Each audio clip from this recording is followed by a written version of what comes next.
Welcome everybody to BMW of Lafayette. Today I'll be showcasing the 2-axle air suspension on our BMW X7. Standard on all X7s and optional on other models, the 2-axle air suspension provides the vehicle with an exceptionally smooth ride.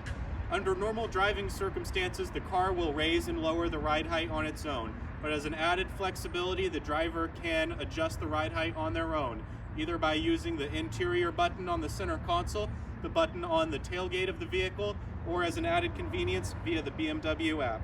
Simply select level control from your My BMW app and watch as the car lowers down. You can lower the vehicle to make it easier to get in and out, convenient to load things into the back, and you can raise the car up to traverse bumpy terrain.